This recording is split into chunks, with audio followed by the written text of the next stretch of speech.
Dios es bueno con todos nosotros y sabemos, ¿verdad?, de que sí hay un buen propósito en Dios, ¿verdad?, cuando nos tiene reunidos para escuchar su palabra, su evangelio. Y vamos a continuar con nuestras enseñanzas. Hoy traemos una enseñanza que es central, es crucial, se titula La cruz de Cristo. La cruz de Cristo. Y vamos a hacer una breve lectura para dar continuidad, ¿verdad?, a nuestros textos. Varias veces que me ha tocado predicar, gracias a Dios ya llevamos unos cuantos años predicando el Evangelio del Señor Jesucristo, nos ha permitido serle fiel hasta el momento. Eso es una gracia, una dádiva de parte de Dios, bendito sea Él. Y me ha tocado compartir en varias ocasiones acerca del tema de la pasión de Cristo, la crucifixión de Cristo, la muerte, la resurrección. Me ha tocado también estudiar bastante acerca del sufrimiento, padecimiento en Getsemaní. Y en realidad siempre hay algo más, siempre hay algo más. No podemos nosotros ver la pasión de Cristo, la muerte, la crucifixión del Señor Jesucristo de una forma muy ligera. Este es el centro de nuestro evangelio, este es el centro de nuestra vida. Yo diría, este es el centro del universo, porque en realidad todo lo que se hace, todo lo que se ha hecho, tiene que ver con el misterio de la cruz. Vamos a leer del versículo, vamos a ir a Mateo 27, del versículo 21 al versículo 31, solo para que continuemos la narrativa. Dice la Escritura: y respondiendo el gobernador les dijo, este es Pilato, ¿a cuál de los dos queréis que os suelte? Acuérdense de que estábamos hablando de Barrabás en un lado y estaba por el otro lado Jesús. Pilato les dijo: ¿qué pues haré de Jesús? Y ellos dijeron: a Barrabás. Pilato les dijo: ¿qué pues haré de Jesús llamado el Cristo? Todos le dijeron, ahí está la primera palabra, sea crucificado. No sea muerto, no sea envenenado, dice, sea crucificado. O sea, la muerte tiene que ser específica, crucificado. Y el gobernador les dijo: pues qué mal ha hecho. Pero ellos gritaban aún más, diciendo nuevamente: sea crucificado. Viendo Pilato que nada adelantaba, sino que se hacía más alboroto, tomó agua y se lavó las manos delante del pueblo, diciendo: inocente soy de la sangre de este justo. Ahí está la siguiente palabra, sangre. Entonces estamos hablando sangre y cruz. Quiere decir un tipo de muerte, muerte en la cruz. Versículo 25, y respondiendo todo el pueblo, dijo: su sangre sea sobre nosotros y sobre nuestros hijos. Versículo 26, entonces le soltó a Barrabás, y habiendo azotado a Jesús, le entregó para ser crucificado. Entonces los soldados del gobernador llevaron a Jesús al pretorio y reunieron alrededor de él toda la compañía. Y desnudándole, le echaron encima un manto de escarlata y pusieron sobre su cabeza una corona tejida de espinas y una caña en su mano derecha, hincando la rodilla delante de él, le escarnecían diciendo: salve, rey de los judíos. Y escupiéndole, tomaban la caña y le golpeaban en la cabeza. Después de haberle escarnecido, terminamos en este versículo, después de haberle escarnecido, le quitaron el manto, le pusieron sus vestidos y le llevaron para crucificarle. Amado Dios, Padre, la verdad, Señor, es que necesitamos, Dios, de tu sabiduría, necesitamos del Espíritu Santo para poder comprender, Señor, este mensaje de la cruz. Padre, por favor, enséñanos hoy, Dios, el significado, Señor, de este tipo de muerte, de la muerte de cruz, de la muerte de nuestro Señor Jesucristo en el madero. Ábrenos el entendimiento, por favor, Señor, te lo rogamos, en el nombre de Jesús. Amén, Señor, y amén. Amén. Como les comentaba, aunque me ha tocado ya predicar bastante acerca de la pasión de Cristo, es necesario que nosotros, antes de describir el sufrimiento, el padecimiento del Señor Jesús, de su pasión propiamente, es necesario que nosotros tengamos un entendimiento profundo. Oigan bien esto, todos ustedes, incluyéndome, necesitamos un entendimiento profundo de lo que significa la cruz de Cristo. La cruz de Cristo. Y entonces, dice la Escritura, ahorita que estábamos leyendo en múltiples ocasiones, que le iban a dar muerte al Señor Jesús. En su sentencia le iban a dar muerte, pero un tipo de muerte específica, y era una muerte de cruz. Entonces, lo primero que vamos a ver ahorita es la centralidad de la cruz. O necesitamos ver nosotros que la cruz está en el centro de absolutamente todo.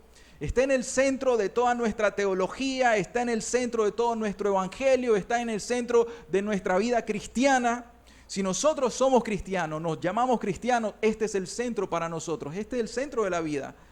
No solamente la muerte, claro está, la muerte y la resurrección de Cristo, esto es lo que a nosotros nos da vida. Pero vemos que aún en los 4 evangelios este es el clímax. O sea que todo se va haciendo una introducción, recibimos las enseñanzas del Señor Jesús, pero ellos culminan en el clímax, ellos culminan en una enseñanza que el Señor no solamente nos da, sino que Él nos muestra a través de su ejemplo, a través de su vida, lo que le sucedió. Así es que, ¿por qué la cruz es central? ¿Por qué esto es central? ¿Será que es algo que nosotros como cristianos queremos meter doctrina para que las personas vayan y crean en la cruz de Cristo? No. Desde el Antiguo Testamento nosotros vemos que Dios revela esta verdad, el tipo de muerte del Señor Jesucristo. Y yo sé, ¿verdad?, que en algunas ocasiones hemos mostrado nosotros ese texto en Génesis. Vamos a abrirlo en Génesis 3:15, el primer texto que a nosotros nos habla acerca del tema de la redención, que dice: y pondré enemistad entre ti y la mujer, y entre tu simiente y la simiente suya. Esta, hablando de la serpiente, de Satanás, esta te herirá en la cabeza. Jesús heriría o destruiría a la serpiente, pero luego dice: y tú le herirás en el calcañar. O sea que Satanás iba a hacer cierto daño. Satanás iba a hacer cierto daño a todas las personas, a todos nosotros, como hemos enseñado en algunas ocasiones. Todos nosotros comimos el fruto prohibido, todos nosotros fuimos mordidos por la serpiente, todos nosotros hemos pecado delante de Dios. Y entonces, ¿qué pasa? Desde ahí nosotros vemos que hay un conflicto. Vemos en el jardín que comienza el conflicto y que ahí hay una promesa de este conflicto cósmico, podemos decirle, por nuestra salvación. Pero luego más adelante nosotros vemos a Abraham ofreciendo el sacrificio de Isaac. Ese sacrificio que Abraham ofrece, eso es una forma de ver en un futuro el sacrificio que Dios Padre ofrece a su Hijo Jesucristo. Entonces, desde ahí, desde la antigüedad, estamos viendo cómo Dios nos está revelando el sacrificio de Jesucristo. ¿Qué quiere decir la Pascua? La Pascua también tiene un significado. El significado es que Jesucristo iba a dar su vida por expiación, que así como Israel iba a ser libertado de la esclavitud en Egipto, con mano poderosa, que iba a haber ira y juicio, así Dios, a través del sacrificio de esos corderos y de la sangre, pudo dar juicio a los enemigos, pero al mismo tiempo traer salvación a Israel. Y esto quiere decir Jesucristo. Jesús mismo nos enseña el significado de la Pascua. Pero también vemos nosotros en el libro de Levíticos el sistema sacrificial. El libro de Levíticos es un libro que nos va a mostrar a nosotros la santidad de Dios. Si queremos saber si Dios es santo, vamos a leer Levíticos y nos vamos a dar cuenta que Dios es santo. Y entonces Dios necesita, no que Él necesite en sí mismo, pero Dios provee un sistema por medio del cual nosotros los pecadores podemos ofrecer un holocausto, ofrecer un sacrificio para poder volvernos a Dios. Y esto, acuérdense que era para el perdón de los pecados, sacrificar víctimas, lo cual el sumo sacerdote lo hacía en el santuario. ¿Para qué? Para poderse reconciliar con Dios.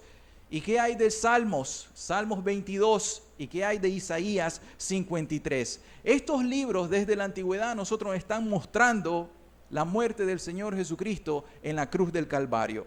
Entonces no es algo que los cristianos inventan. Es algo que nace en la mente, que nace en el corazón de Dios desde la antigüedad y lo revela ¿en dónde? En las Sagradas Escrituras. Pero ¿qué hay en la mente del Señor Jesucristo? Dice Mateo 20, 28. Como el Hijo del Hombre no vino para ser servido, sino para servir, esto es lo que el Señor Jesús sabía que venía a hacer, para dar su vida en rescate por muchos. El Señor Jesús sabía que Él tenía una misión.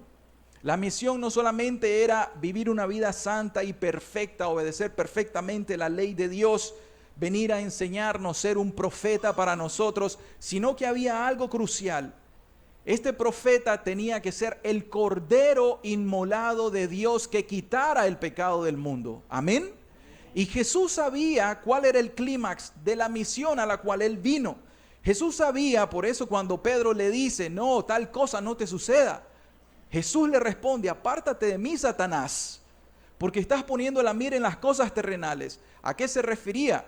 Al sufrimiento, al sacrificio de Cristo Jesús. Señor Jesús, no mueras en la cruz. Es lo que Pedro prácticamente le estaba diciendo. Y Jesús le dice, apártate de mí, Pedro. Satanás te está induciendo a decir cosas que no son de acuerdo a la voluntad de Dios. Es necesario que yo padezca. Jesús, vamos a ver 3 textos en el Evangelio de Marcos, donde Jesús hace algo que nosotros le llamamos una predicción acerca de su muerte. Para que veamos que Cristo Jesús siempre tuvo en su mente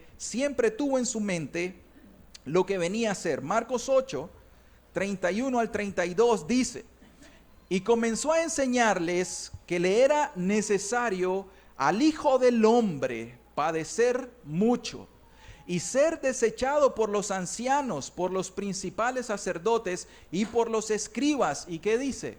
Y ser muerto y resucitar después de 3 días. Esto les decía claramente. Entonces Pedro le tomó aparte y comenzó a reconvenirle, y es lo que les acabo de escribir. No te suceda tal cosa, le dice Pedro. Apártate de mí, Satanás. Entonces Jesús da una predicción en Marcos 8, 31, 32. Más adelante nos da otra predicción, Marcos 9, 31. Jesús enseñaba a sus discípulos y les decía, el Hijo del Hombre será entregado en manos de hombres y le matarán, pero después de muerto resucitará al 3er día. O sea, Jesús sabía que le iban a dar muerte. Marcos 10, 32 al 34. Dice, iban por el camino subiendo a Jerusalén y Jesús iba adelante y ellos se asombraron y le seguían con miedo. Entonces, volviendo a tomar a los 12 aparte, les comenzó a decir las cosas que le habían de acontecer. He aquí, subimos a Jerusalén, y el Hijo del Hombre será entregado a las manos de los principales sacerdotes y a los escribas, y le condenarán a muerte, y le entregarán a los gentiles, esto es, a los romanos en aquel tiempo, y le escarnecerán, le azotarán, y escupirán en él, y le matarán, mas al 3er día resucitará. Acabamos de leer eso nosotros en el capítulo 27, cómo le azotaron en el pretorio y cómo le escupieron. Jesús había predicho eso. Es una predicción muy cierta de Cristo Jesús. Entonces, nosotros vemos qué es lo que hay en la mente de Jesús. Él sabe que Él tiene una obra misionera, un trabajo misionero. Que la misión no solamente es ser un profeta y venir a enseñar, no es solamente ser un maestro, sino Él mismo ser ese cordero que haga la expiación por nuestro pecado. Jesús sabía claramente a lo que venía. Él venía a morir. ¿Para qué? Para satisfacer las demandas de la ley de Dios. Pero ahora, ¿dónde está la mente de los discípulos, de los apóstoles? Ellos también tienen un mensaje central. Nosotros vemos al apóstol Pedro, como él en los primeros discursos que da tiene como centro la muerte y la resurrección.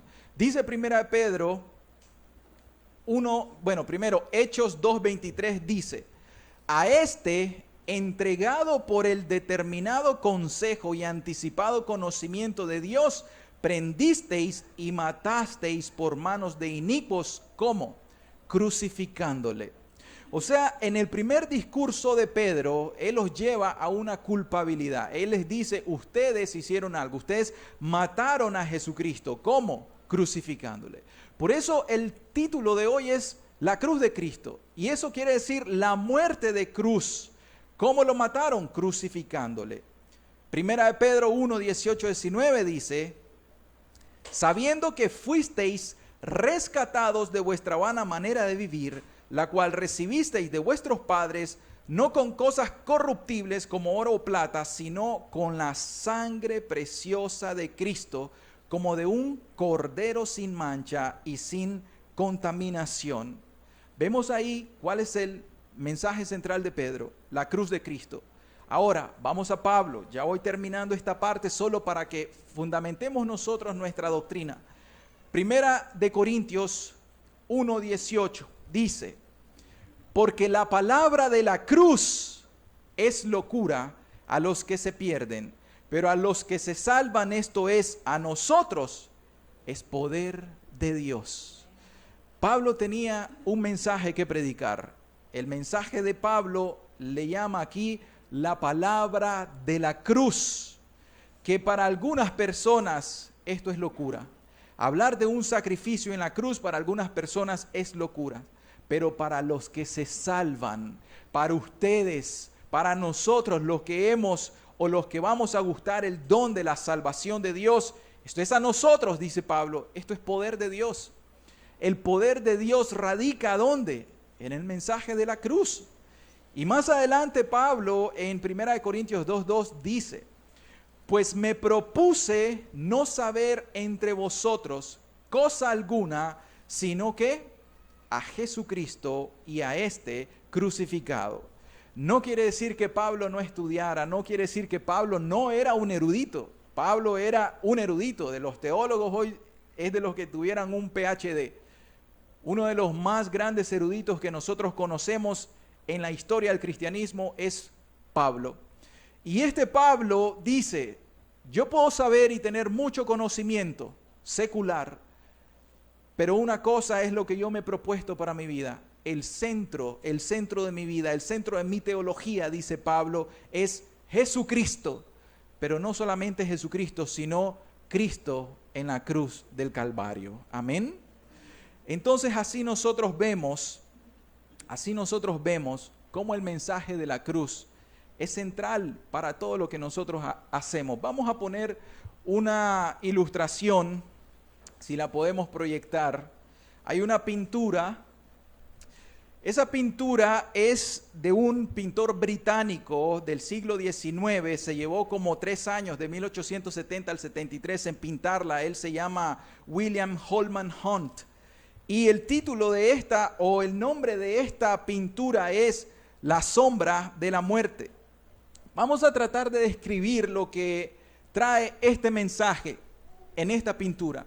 Si nosotros vemos ahí, está Jesús y está María. María está de rodillas, pero Jesús parece que estaba trabajando.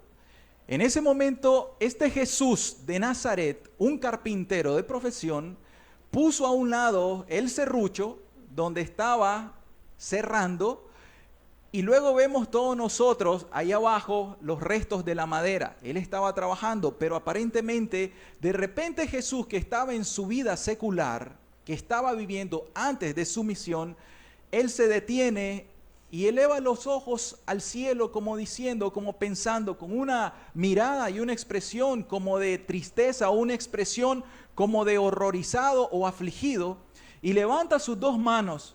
Y luego nosotros vemos acá abajo que está María, este es en la pintura, ¿verdad? La mamá de Jesús, y vemos que hay un cofre, un baúl, y ahí están algunos tesoros, y estos son los regalos de los Reyes Magos, según la descripción de este pintor, de este autor. Pero luego María se sorprende de algo. De repente voltea a ver a la pared, y en la pared, como estamos hablando de un taller de carpintería, hay una madera horizontal. En esa madera se están ubicando martillos, clavos, látigos. Y entonces la imagen que esto proyecta es lo siguiente. Vemos nosotros que allá al fondo parece que hay una cruz. Y a Jesús, en la sombra de ahí, nosotros lo estamos viendo a Jesús crucificado. Entonces, en realidad nosotros podemos solamente utilizar esta ilustración para darnos cuenta de que todo lo que Jesús hacía, o sea, desde su nacimiento, desde antes aún de venir, desde su nacimiento, desde que los Reyes Magos vinieron, desde que Él fue a los 12 años al templo, desde que Él estuvo trabajando, podemos nosotros saber o pensar de que Jesús siempre tenía algo en la mente. Y lo que Jesús tenía es que vino a una misión y que llegaría el tiempo en el cual Él entregaría su vida por expiación por el pecado de todos nosotros. Amén. Pero ahora, para que nosotros no idolatremos un madero, para que nosotros no idolatremos un símbolo, vamos a ver qué significa la cruz o cuál es el significado detrás de la cruz.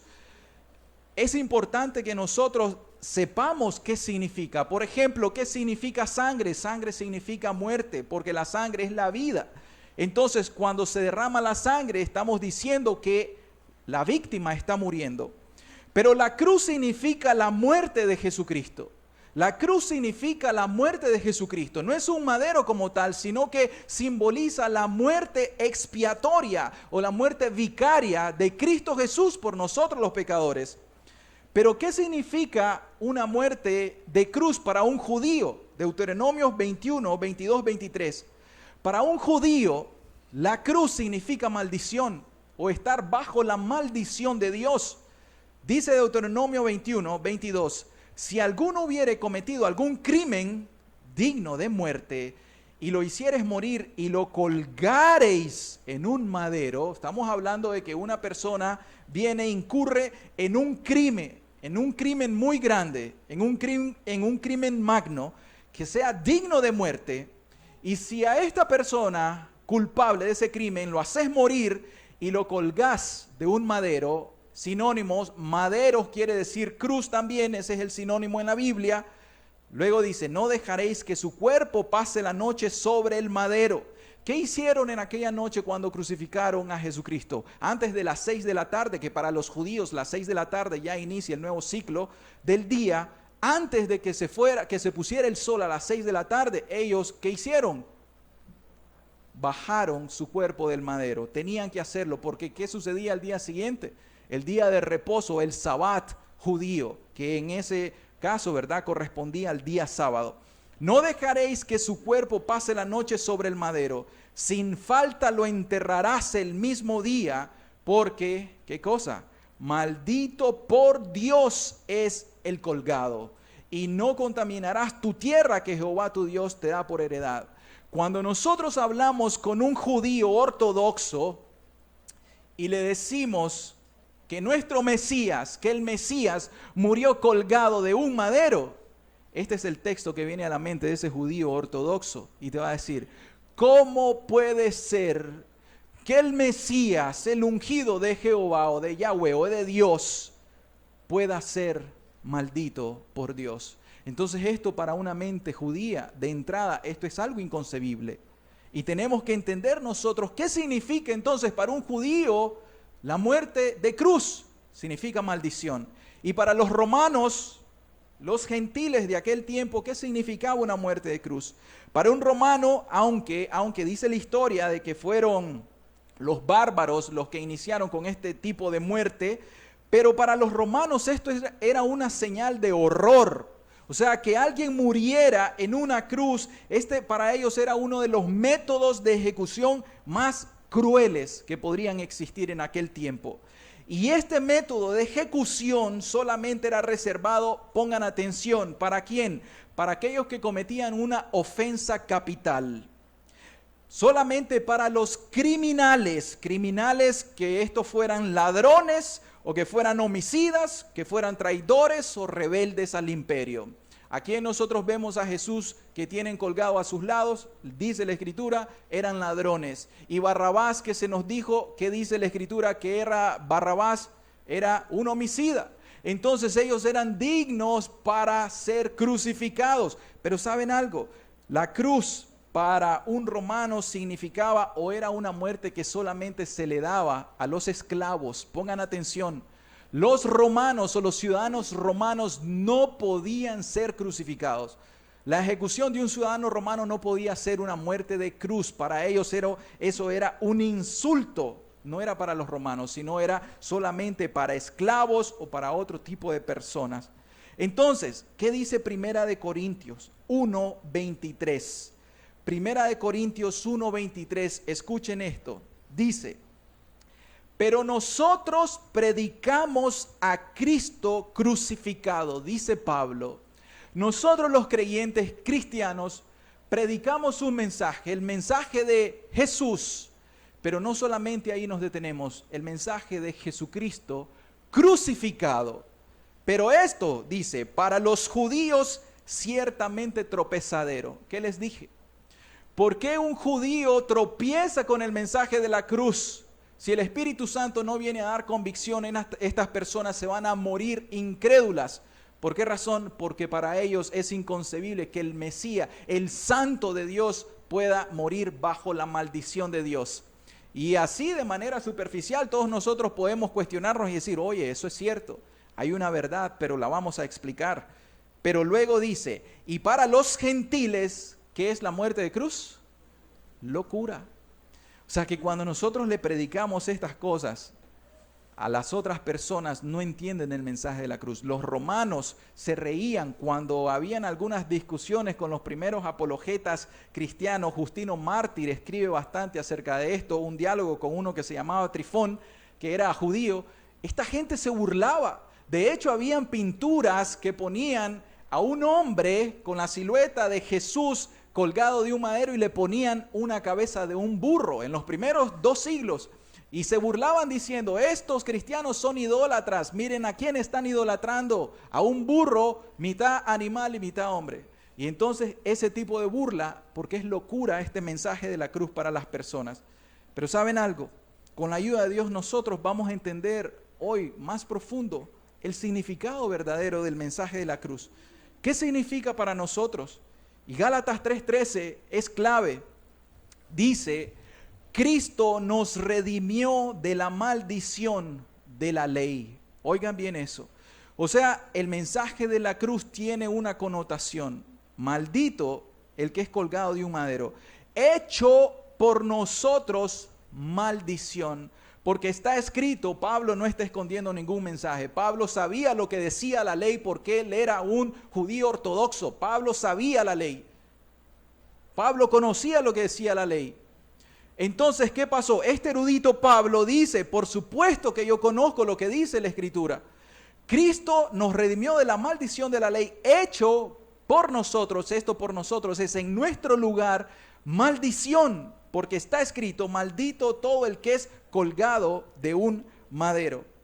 Y Pedro, en 1 de Pedro 2:24 nos dice, Jesús quien llevó Él mismo nuestros pecados en su cuerpo, ¿sobre qué? Sobre el madero o sobre la cruz, para que nosotros, estando muertos a los pecados, vivamos a la justicia, y por cuya herida, por cuyo sufrimiento, por cuya pasión, nosotros somos sanados. Pedro está citando aquí al profeta Isaías capítulo 53. Entonces nosotros vemos que tanto Pablo como Pedro están predicándonos y enseñándonos desde el Antiguo Testamento. No lo inventaron ellos, no es teología nueva cristiana, esto es Dios, esto está en la mente de Dios. El significado para nosotros de la cruz, primero es que hay una ofensa capital. El que va a morir en la cruz tiene que haber cometido un pecado capital, digno de muerte. La cruz para nosotros significa un castigo cruel, que el que cometió ese pecado digno de muerte, esa ofensa digna de muerte, tiene que ser castigado y cruelmente. La cruz para nosotros significa maldición, la cruz para nosotros significa muerte, la cruz significa tortura y sufrimiento, dolor significa sacrificio y la cruz para nosotros significa humillación. Jesucristo, siendo Dios, se humilló tanto, dice la Escritura, se humilló tanto, ¿hasta qué? Hasta la muerte. ¿Y qué tipo de muerte? Muerte de cruz. Isaías 53:5 nos dice que Él fue molido. Literalmente, la muerte de cruz quiere decir que es molido y quebrantado. ¿Por quién? En este caso, por Dios. Dice Isaías 53:5. Mas Él, este es Cristo, herido fue por nuestras rebeliones, molido, escuchen Él, triturado, escuchen bien, por nuestros pecados. Y el castigo, o sea, castigado de nuestra paz, fue sobre Él. Y por su llaga, por su sufrimiento, fuimos nosotros curados. Ahí tenemos que Pedro estaba citando este texto. Ahora, eso es importante que nosotros lo sepamos. Es importante que nosotros sepamos el significado de la cruz. Pero vamos a ver ahora cuál es la causa. ¿Cuál es la causa de este tipo de muerte? ¿Cuál es la razón? ¿Cuál es el motivo por el cual Cristo Jesús tuvo que haber muerto en la cruz? O sea, podemos preguntarnos aquí nosotros, vamos a razonar un poco. ¿Cuál fue la razón por la cual Cristo tuvo que morir en una cruz? ¿Por qué no otro tipo de muerte? O podemos preguntarnos, ¿acaso no había otra manera de hacerlo, de lograr la salvación para nosotros? ¿No existen múltiples maneras de cómo salvarnos? Pueden ser preguntas que nos hagamos nosotros. Pero la primera respuesta que nosotros vamos a encontrar de manera general es, ¿saben algo? Dios salva porque Él quiere salvar. Oigan bien, esto se llama la gracia de Dios, la gracia soberana de Dios. Dios no está bajo ninguna obligación para salvarnos a nosotros. Él no tiene ninguna obligación para salvarnos. En primer lugar, Dios nos salva porque Él quiere salvarnos, porque de su corazón nace y sale salvar al pecador. Nadie lo obliga y Él no está obligado. Pero en segundo lugar, Dios es soberano. Y como Dios es soberano sobre toda la tierra y sobre su creación, Él tiene toda la libertad de decidir la manera en cómo Él quiere salvar. ¿Amén? Entonces, por si alguno de nosotros necios quisiéramos altercar contra Dios, contra la sabiduría de Dios y decirle, Dios, pero ¿por qué lo hiciste de esta manera? ¿Y por qué no se te ocurrió otra manera? Antes de que seamos necios, entonces sencillamente sepamos, uno, le plació a Dios salvarnos. ¿Qué le pasó con los ángeles que pecaron? ¿Les dio oportunidad de salvación Dios? No, pero a nosotros sí. Y segundo, este es el método de la salvación de Dios. Es Dios en su sabiduría eterna quien lo determina de esta manera. Y amén a eso. Pero de forma específica a Dios le gusta razonar con nosotros. Y vamos a razonar. La causa de la muerte de cruz. Aquí es donde nosotros entendemos por la Escritura cuál es la causa. En primer lugar, ¿saben por qué tuvo que ser una muerte de cruz?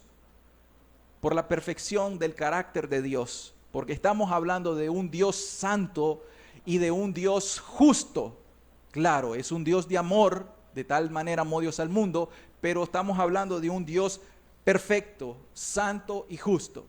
Número 2, por nuestros pecados, por la rebelión del hombre, por la rebelión del ser humano. El pecado es la razón por la cual tiene que ser una muerte de cruz. Y esto nos lleva al tercer lugar. En tercer lugar, si nosotros queremos hacer satisfacción por nuestros pecados, alguien tiene que satisfacer. La paga del pecado es muerte. El castigo por el pecado te trae condenación, te trae ira, te trae muerte y es muerte eterna. Entonces, si nosotros queremos ser reconciliados con Dios, tiene que haber alguien que reciba el castigo que nos corresponde a nosotros los pecadores. Amén. Ahora, ¿cuál es el problema de hoy en día? Que las personas son muy ligeras con el pecado. Y aquí es donde nuevamente vamos a predicar acerca del pecado. ¿Saben por qué? Porque la causa de la muerte de la cruz es el pecado. La gravedad del pecado, estamos hablando de un Dios santo, estamos hablando de cristianos, estamos hablando del Dios de la Biblia. El Dios de la Biblia es un Dios santo y es un Dios justo. Y Dios ha establecido una ley moral. ¿Estamos de acuerdo? En la Biblia Dios establece preceptos y una ley moral por la cual nosotros nos tenemos que regir. Ahora, ¿qué es pecado? Hay varias definiciones de pecado. Pecado es errar en el blanco. Amartía, errar en el blanco. O sea, nosotros tenemos un propósito por el cual estamos acá y nosotros todos ya erramos en el blanco, no le dimos. Pecado es iniquidad e injusticia, adiquia. Cada vez que nosotros hemos hecho alguna injusticia o alguna iniquidad, hemos pecado contra Dios. Pecado es maldad o es perversión, poneria. Cada vez que nosotros hemos hecho maldad en pensamientos o en hechos o en nuestra forma de escuchar o de hablar, nosotros hemos pecado en contra de Dios por perversión o por maldad. Cada vez que nuestro corazón maquina perversidad, eso es pecado contra Dios. Pecado es transgredir o traspasar un límite, y esto es parabasis. Cuando nosotros tenemos una ley que nos delimita, por ejemplo, no adulterarás, no codiciarás, guardarás el día de reposo, no te harás otros dioses, no te harás imagen ni semejanza de las cosas en el cielo, en la tierra y debajo, no te postrarás delante de ellas para adorarle, y nosotros lo hemos hecho, hemos transgredido los límites de la ley moral de Dios. Cuando usted ha mentido, usted ha transgredido ese límite, por lo tanto usted ha pecado. ¿Por qué? Porque pecado es transgresión. Y anomia es la otra palabra en griego de pecado, es violar la ley, o anomia, sin ley. Entonces, ¿qué pasa? Cuando nosotros hemos andado en nuestra vida, y aunque sepamos, porque nos dieron el catecismo cuando fuimos pequeños y recibimos la comunión y nos supimos nosotros cuáles eran los 10 mandamientos, o cuando estuvimos en la escuelita dominical, los grupos evangélicos, y nos enseñaron los 10 mandamientos, esos 10 mandamientos se quedaron aquí, pero cada vez que nosotros los hemos transgredido, nosotros hemos pecado en contra de Dios. Ahora, ¿cuál es el problema? El significado del pecado es grave. El pecado es grave en contra de Dios porque es en contra de un Dios santo. El pecado, ¿saben qué es lo que nos trae? El pecado quiere decir que yo soy autónomo. ¿Quién se supone que es el rey? ¿Quién se supone que es el Dios soberano? Dios debería gobernar nuestras vidas, pero cuando pecamos, nosotros somos nuestros propios gobernantes. Entonces nosotros somos autónomos, somos independientes o somos autodependientes. Entonces eso es lo que es pecado. Cuando nosotros pecamos en contra de Dios, quiere decir que decimos: Dios, no quiero hacer tu voluntad. No me interesa hacer tu voluntad. Suena bien, pero no me interesa.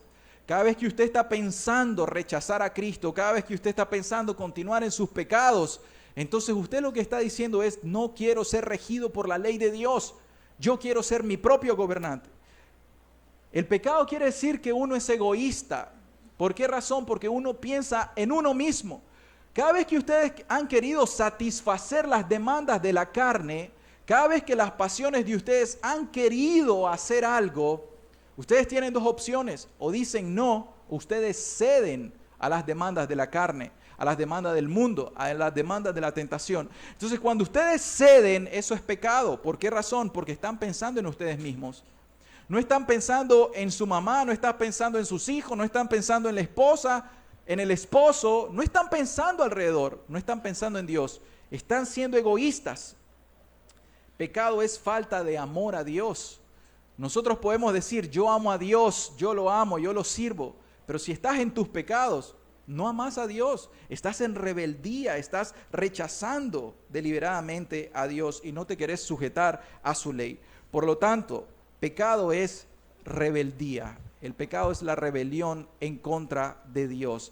Y estamos hablando de un Dios santo y un Dios justo. ¿Cuál es el problema de hoy en día? Es esto. Primero, no se habla mucho sobre el pecado.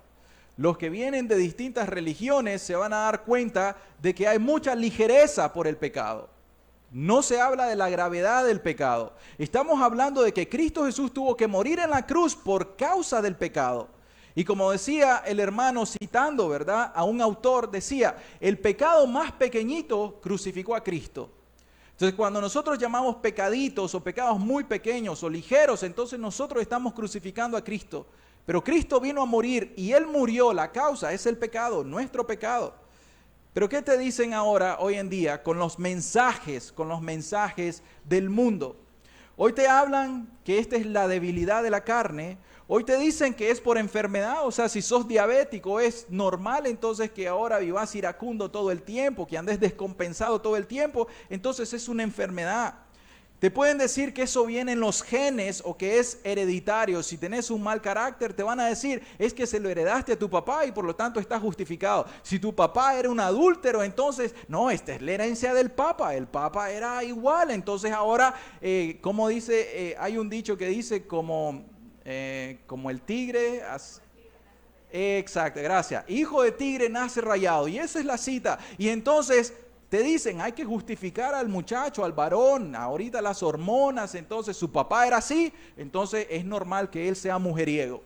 Y eso se lo normalizan entonces porque es hereditario. La educación, eso es otro terrible problema, que nosotros digamos, es que el sistema educativo es lo que nos lleva al pecado, y entonces creemos de que es la educación o el medio ambiente, el entorno, lo que nos va a conllevar a pecar. Sin embargo, todo esto, ¿qué es lo que va a hacer el psicólogo? El psicólogo te va a dar terapias. Primero para que no sintas culpa, para que no te sintas mal. No sos vos. Es el entorno, es el ambiente. Vos sos bueno y ese es el mensaje del mundo. ¿Qué más? Te van a prescribir medicamentos. Vas donde un psiquiatra y te va a poner en qué. En midazolam, te va a poner en clonazepam y en todo ese tipo de medicamentos para que estés dormido. Entonces, ayúdate a dormir en las noches, en las mañanas, estás muy nervioso y por eso, y entonces te van a prescribir medicamentos. La pregunta es una buena prescripción para el pecado? No lo es. ¿Saben por qué? Porque aunque el mundo hoy en día le llame, es la enfermedad, es debilidad, es por la educación, es por el medio ambiente, es por la herencia, no importa. Una cosa sabemos nosotros, el pecado llevó a Cristo a la cruz del Calvario. Jesús murió por causa del pecado. Entonces las personas no te hacen responsable. Cuando alguien te dice, no es tu culpa, es la culpa de tu papá, ¿qué es lo que hace la persona? Dice, pues yo no soy culpable, no tengo por qué arrepentirme, entonces no te da responsabilidad. Pero el mensaje de la cruz, el mensaje de la Biblia es completamente diferente. El mensaje de la Biblia sí te hace responsable. Vos sos responsable por tu propio pecado. El alma que pecare, esa morirá, dice la Escritura. Entonces, si cometiste un adulterio o un joven cometiste fornicación, no le vas a echar la culpa a tu papá, porque tu papá era un adúltero o un mujeriego. No, es tu culpa, es tu culpa. No va a llevar la culpa el papá sobre la culpa del hijo. Entonces debemos de entender que nosotros somos personas y como personas somos responsables y tenemos una voluntad. Y que nosotros tenemos una ley moral y que nosotros también tenemos libertad para escoger entre lo bueno o lo malo. Nosotros somos responsables por nuestro propio pecado. Si yo decido pecar en este momento, la tentación puede venir, pero yo tengo en este momento, por el Espíritu, una elección que hacer. O tomo y obedezco a Dios y tomo una responsabilidad, o dos, yo cedo ante la tentación y peco en contra de Dios y peco en contra del prójimo. Entonces, es importante que nosotros conozcamos la gravedad del pecado. El pecado es grave. ¿Saben por qué? Como dije, porque el pecado nos hace culpable. El pecado trae culpa y la culpa ¿qué trae? La culpa trae juicio y el juicio trae condenación y la condenación trae muerte. Leamos Romanos 5:16, solo para citarlo. Dice, y con el don no sucede como en el caso de aquel uno que pecó, porque ciertamente el juicio vino a causa de un solo pecado, para condenación. Pero el don vino a causa de muchas transgresiones, para justificación. Versículo 17. Pues si por la transgresión de uno solo reinó, ¿qué? La muerte, mucho más reinará en vida por uno solo, Jesucristo, los que reciben la abundancia de la gracia y el don de la justicia. O sea que el problema del pecado es que te hace culpable y esa culpabilidad trae juicio y ese juicio te trae condenación y la condenación es muerte y es muerte eterna. La paga del pecado es muerte. Entonces somos todos reos de muerte. Esa es la gravedad del pecado. Eso es lo primero por lo cual Cristo vino a morir en la cruz. Pero el carácter de Dios, esto es otra cosa que se toma con mucha ligereza hoy en día. El carácter perfecto de Dios es la santidad y la justicia de Dios. que dice Habacuc 1:13. Habacuc 1:13 dice: muy limpio eres de ojos para ver el mal, ni puedes ver el agravio. Este es Dios. El Dios de nosotros es un Dios santo. El único Dios verdadero es un Dios santo. Entonces, cuando nosotros hemos pecado, ¿contra quién pecamos? Pecamos contra un Dios santo. Ese Dios que dice: muy limpio eres de ojos para ver el mal, ni puedes ver el agravio.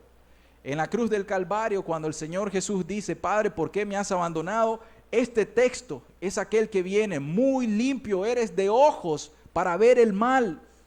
Las horas de oscuridad en la cruz tienen que ver en aquella transacción cuando Jesucristo está recibiendo la paga por todo nuestro pecado, toda la culpa de nuestros pecados sobre Cristo Jesús. Y ese Dios santo dice: muy limpio eres de ojos para ver el mal. E Isaías 59:2 dice: pero vuestras iniquidades han hecho división entre vosotros y vuestro Dios, y vuestros pecados han hecho ocultar de vosotros su rostro para no oír. Jesús en la cruz está citando el Salmo 22 y está diciendo: Padre, Padre, ¿por qué me has abandonado? ¿Por qué me has desamparado? Y en este momento dice: porque vuestros pecados han hecho ocultar de vosotros su rostro. ¿Para qué? Para no oír. Jesús, según Salmos 22, Jesús en ese momento tiene fe. Y sabe de que Dios lo va a librar en este momento por la fe que él tiene en su Padre y la justicia de Dios. Sin embargo, en ese momento en la cruz, él sabe el significado del pecado y nosotros también sabemos qué quiere decir la santidad de Dios. Y esta santidad de Dios lleva a una cosa, algo que tampoco se menciona: una ira santa. Dios está airado en contra del impío todos los días. Amén. El pecado trae la ira de Dios. Pero si nosotros desconocemos esto, o si nosotros no queremos creer esto, nosotros vamos a decir: yo soy cristiano aunque ande en pecado. La respuesta que te damos es: no sos cristiano, andás en pecado y estás bajo la ira de Dios. Si no te arrepentís y no te volvés a Dios y no apelás al sacrificio de Cristo en la cruz, te vas a morir en tus delitos y en tus pecados. Vas a recibir la ira de Dios. La ira de Dios es la repulsión hacia el pecado. Entendamos esto: Dios se aira contra el pecador. ¿Saben por qué? Porque Él tiene una repulsión en contra del pecado. Él tiene una oposición en contra del pecado. La santidad lo que hace es exponer el pecado, pero la ira de Dios es aquello en Dios que se opone al pecado. Y Dios tiene que castigar el pecado. ¿Por qué razón? Porque Él es un Dios santo. Entonces, es importante que nosotros pensemos en esto, porque si queremos reconciliarnos con Dios, si queremos nosotros en realidad ser cristianos, debemos de saber: uno, todos hemos pecado. Hemos pecado en contra de Dios. ¿Por qué razón? Porque Romanos lo dice de esta manera. Romanos 3:9 dice: ¿qué pues? ¿Somos nosotros mejores que ellos? En ninguna manera. Pues ya hemos acusado a judíos y a gentiles, ¿qué cosa? Que todos están bajo pecado. Y el versículo 19 dice: pero sabemos que todo lo que la ley dice, lo dice a los que están bajo la ley, para que toda boca se cierre y todo el mundo quede bajo el juicio de Dios. Todos nosotros hemos pecado, todos nosotros nos descarriamos a una, todos nosotros transgredimos esa ley de Dios, erramos al blanco, hemos hecho iniquidad e injusticia, hemos maquinado maldad en nuestro corazón y la hemos ejecutado. Y al pecar en contra de Dios, nosotros somos reos del juicio eterno. Todos nosotros nos descarriamos. Ahora, ¿cómo entonces? Y aquí está el mensaje de la cruz.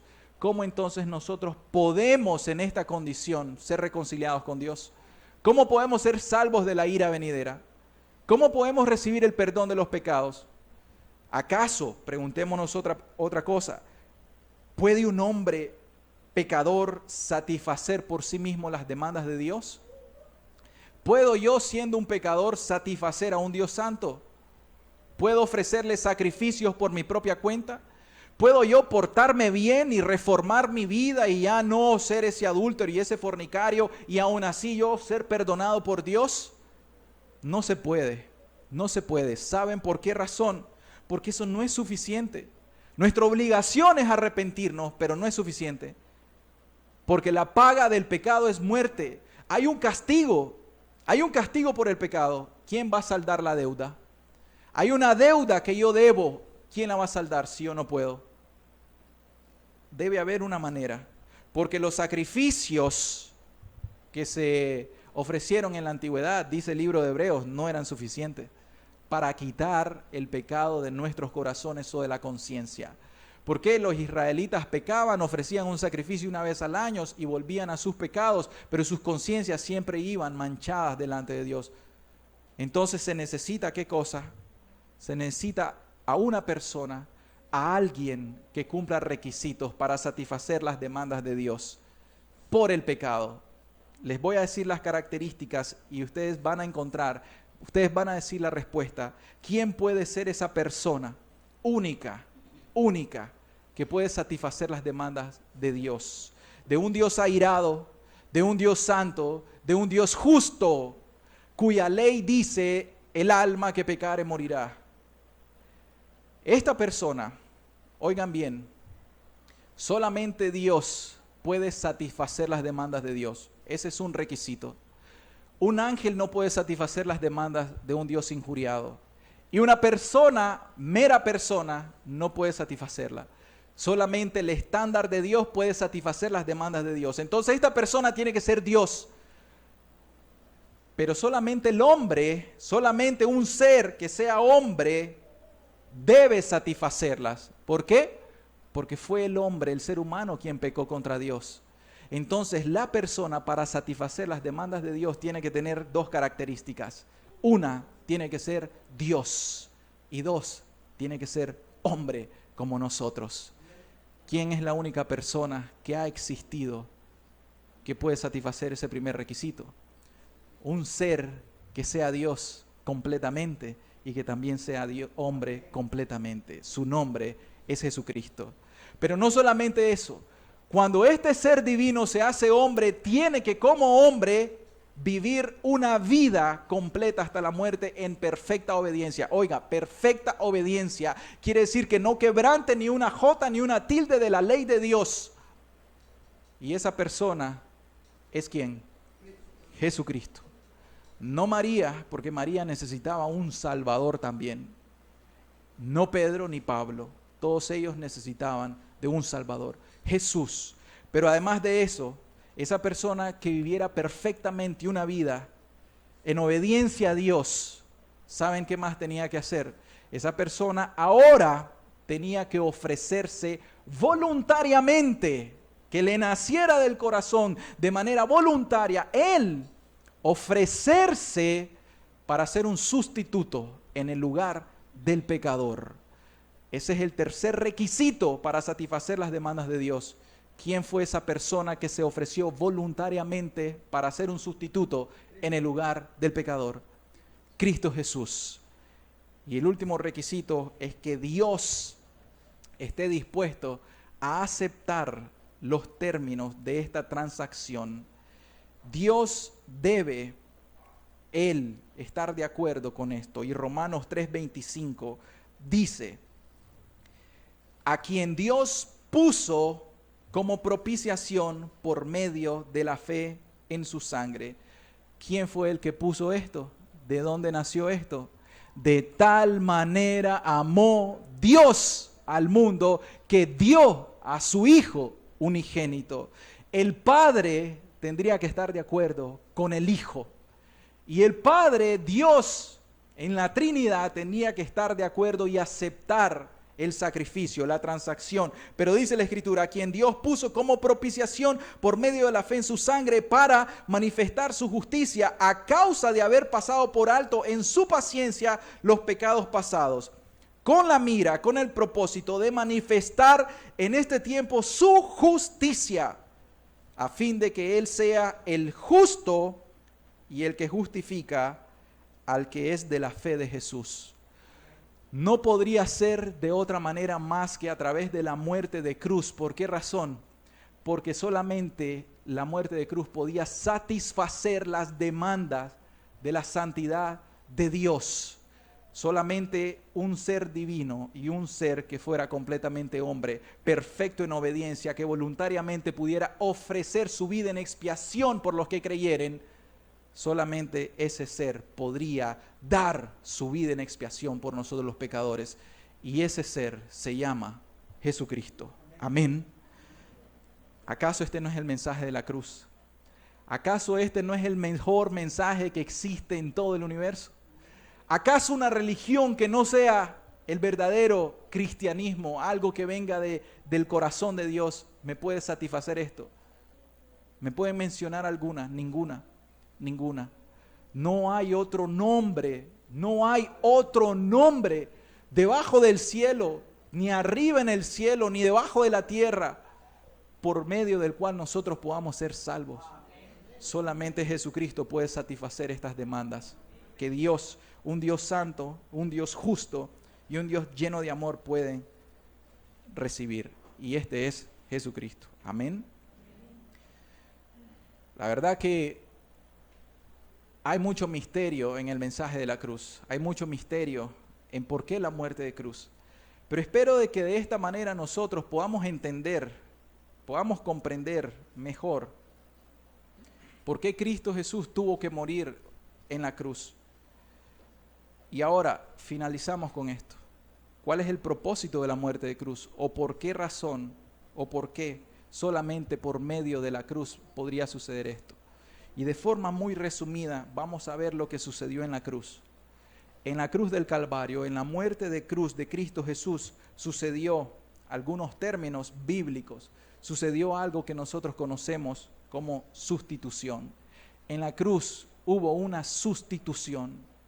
Nosotros encontramos al Cordero Pascual. ¿Se acuerdan ustedes que el mismo Jesucristo instituyó la cena? Y que en la cena del Señor Jesucristo, luego Pablo, repitiendo esas palabras, dice: y hagan esto en memoria de Él. ¿Hasta cuándo? Cada vez que ustedes hagan esto, ¿qué hacen?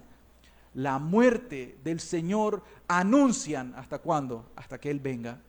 O sea que nosotros entendemos que es Dios quien provee un sustituto. ¿Quién proveyó el sustituto para Abraham, para Isaac? ¿Quién fue? Dios mismo. ¿Quién fue el que dio el sustituto en la Pascua? Dios. ¿Quién es el que provee un sustituto para que pueda hacerse el sacrificio en el templo? Dios. Entonces, ¿quién es el que nos dio al sustituto en la cruz? Dios mismo. De tal manera amó Dios al mundo que Él dio a su Hijo unigénito para que nosotros creamos y tengamos vida eterna. Pero ¿quién es? Dios, ¿saben algo? ¿Qué dice Pablo? Es Dios en Cristo. ¿Han escuchado esto? Entonces, cuando Dios se provee un sustituto, ¿saben qué es lo que Dios está haciendo? Dios se está dando a sí mismo por nosotros. Dios en Cristo. En Cristo nosotros tenemos a Dios. Entonces es Dios mismo quien está muriendo en la cruz del Calvario por nosotros. Es Dios quien tomó el lugar de nosotros los pecadores. Amén. En la cruz nosotros encontramos algo que se llama expiación. Dice Isaías 53:10, con todo eso Jehová quiso quebrantarlos sujetándole a padecimiento. Es la voluntad de Dios. Cuando haya puesto su vida ¿en qué? En expiación por el pecado, verá linaje y vivirá largos días. Y la voluntad de Dios, de Jehová, será en su mano prosperada. La expiación tiene que ver con Dios hacia nosotros. O sea, que Dios está irado contra el pecador, que Dios nos ve como pecadores, Dios nos ve como culpables, pero cuando se ofrece un sacrificio expiatorio, el sacrificio santo y perfecto sin mancha que Dios demanda en la ley, entonces Él hace expiación por nuestros pecados. ¿Y qué recibimos nosotros? El perdón de nuestros pecados. En la sangre de Cristo encontramos el perdón. ¿Por qué? Porque es la muerte de Jesús por nosotros. O sea que en la cruz se hace expiación por tus pecados, por mis pecados. Se te perdonan los pecados. Yo tengo mis pecados perdonados. ¿Por qué razón? Porque Cristo Jesús tomó mi lugar. Porque Él ya recibió la condena que a mí me correspondía. Pero también hay otra palabra que se llama propiciación. En la cruz encontramos la propiciación. Romanos 3, 24 y 25 dice: siendo justificados gratuitamente por su gracia mediante la redención que es en Cristo Jesús, a quien Dios puso como propiciación por medio de la fe en su sacrificio, en su muerte de cruz, la sangre. Aquí nosotros entonces encontramos que Dios está airado. La ira de Dios tiene que ser aplacada. Y la única manera o el único ser que aplacó la ira de Dios, ¿quién es?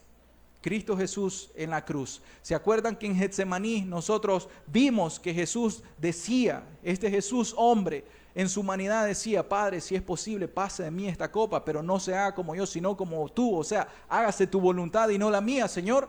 Y la voluntad de Dios tenía que ser prosperada, según Isaías 53, en las manos de Cristo Jesús. Y fue prosperada porque se hizo la voluntad de Dios. Tenía que beberse la copa de la ira solo. La copa de la ira la bebió Cristo Jesús. Y al Cristo Jesús beberse la copa de la ira de Dios, un Dios airado contra el pecador, en este caso Dios airado contra su Hijo Jesús, tenemos que entender esa profundidad. ¿Por qué estaba airado? ¿Porque Jesús era pecador? No, porque Jesús estaba cargando con tu pecado y con mi pecado, con tu culpa y con mi culpa. Y entonces eso hace propiciación en la cruz. Se propicia o se aplaca la ira de Dios. Por eso sé propicio a mí, un pecador. Entonces Dios fue propicio a nosotros. Ya Dios no está airado en contra de nosotros. ¿Saben por qué? Porque la ira se derramó en la cruz. La muerte de cruz, el sufrimiento en la cruz, la humillación en la cruz. Cristo en la cruz recibió la ira de Dios. Ahora ya Dios no está airado contra mí. Entonces ahora yo cuando oro a Dios, ya sé que Él no está airado en contra de mí. Pero si usted hoy, aunque dice ser cristiano, y usted está en sus pecados, sepa que Dios está airado con usted hoy. Y esa ira se puede eliminar solo de una manera: que usted ponga su fe en Cristo Jesús. No hay otra manera. No hay otro evangelio, no hay otra forma, ya lo estamos viendo. En la cruz nosotros encontramos ¿qué cosa? Redención. ¿Y qué es redención? Rescate, compra. Y aquí es donde nosotros éramos esclavos. ¿Esclavos de quién? Esclavos del pecado, esclavos del mundo, esclavos de Satanás. Nosotros en nuestros pecados éramos esclavos en Egipto. La redención se da al cruzar el Mar Rojo. Ahí entonces se da la libertad del pecador. Y si el Hijo os libertare, seréis verdaderamente libres. El rescate, la redención se da ¿dónde? En la cruz. ¿Qué es lo que nos dice Pedro? Pedro nos dice que nosotros fuimos comprados ¿con qué precio? El precio de sangre. O sea, en la muerte de la cruz, Cristo Jesús, Él pagó el precio por nuestro rescate. Entonces, ¿cómo yo podría ser libertado? Solamente por mi arrepentimiento y decirle a Dios: ya me arrepentí, Señor, y ahí la deuda queda en el aire. Un Dios justo no hace eso. Un Dios santo no hace eso. Un juez que sabe de ley no puede hacer eso. Hay que pagar. De una u otra manera hay que pagar. Cristo Jesús nos compró. Él pagó el precio de la redención de nosotros, nuestra libertad. Él pagó con su sangre. Amén, que es su muerte. Y luego en la cruz nosotros encontramos lo que llamamos la justificación. La justificación tiene que ver ¿con qué cosa? Con la culpa legal. La culpa legal. ¿Por qué legal? Bajo la ley. Porque nosotros legalmente somos culpables. Entonces, en la justificación, Dios en Cristo nos quita la culpa legal. O sea, ya legalmente en el día del juicio, los cristianos que estén en Cristo, que estén en Cristo, podrán ir delante del juez sin ningún temor. ¿Saben por qué? Porque ya no tienen culpa. Porque legalmente se le dice a Dios: Dios, ya culpaste a Jesús en la cruz en mi lugar. No puedes culpar dos veces. No se puede. Una vez, en Cristo o en el pecador. Uno de los dos tiene que pagar. Pero el justificado, el que está en Cristo Jesús, se le perdona la deuda. Oigan, la deuda queda perdonada, y no solamente eso, sino que nos pone en una situación correcta delante de Dios legalmente. Somos entonces nosotros restablecidos. Y finalmente, en la cruz nosotros encontramos ¿qué cosa? La reconciliación. La reconciliación. ¿Y la reconciliación qué es? Quitar la enemistad. Créame que la profundidad, el significado del pecado trae enemistad, no solamente separación, sino enemistad entre el hombre y Dios. Y no debería ser así. Eso no es lo normal. Pero cuando nosotros pecamos, nos volvemos enemigos de Dios. Y en la cruz del Calvario, Cristo Jesús nos está reconciliando con el Padre, nos está reconciliando con Dios. Amén. Esto es lo que nos trae la paz con Dios. Vamos a leer finalizando 2 Corintios 5, del versículo 18 en adelante. Cristo Jesús nos redimió de la maldición de la ley, hecho por nosotros maldición. 2 Corintios 5, 18 dice: y todo esto proviene de Dios. Oigan bien, todo esto, todo lo que hemos hablado, el misterio de la cruz, la muerte de cruz, el sacrificio de Cristo, la sustitución, la expiación, la propiciación, la redención, la justificación, la reconciliación, todo esto no es invento humano. Para que sepan, no es invento de hombre. Ningún ser humano es capaz de hacer esto. Primero porque todos hemos pecado y cuando nosotros pecamos quedamos ciegos y no entendemos nada espiritual. Tuvo que nacer de Dios. Todo esto proviene de Dios, quien nos reconcilió ¿con quién? Consigo mismo, por medio de Cristo Jesús, no por medio de nadie más. Queridas personas, no nos interesa quién más pueda ser un mediador para el mundo y las religiones. Uno solo es el mediador, Jesucristo. Y nos dio el ministerio de la reconciliación, que Dios, estas son las palabras eternas y hermosas, que Dios estaba ¿en quién? En Cristo. Que Dios estaba en Cristo Jesús, reconciliando consigo al mundo, no tomándoles en cuenta a los hombres sus pecados, y a nosotros nos encargó la palabra de la reconciliación. Así que somos embajadores en nombre de Cristo en este día, somos embajadores en nombre de Jesús, como si Dios rogase por medio de nosotros. Les rogamos en nombre de Cristo, reconcíliense con Dios, reconcíliense, hagan las paces con Dios. Al que no conoció pecado, por nosotros lo hizo pecado, para que ahora nosotros fuésemos hechos justicia de Dios en él. ¿Y qué más dice?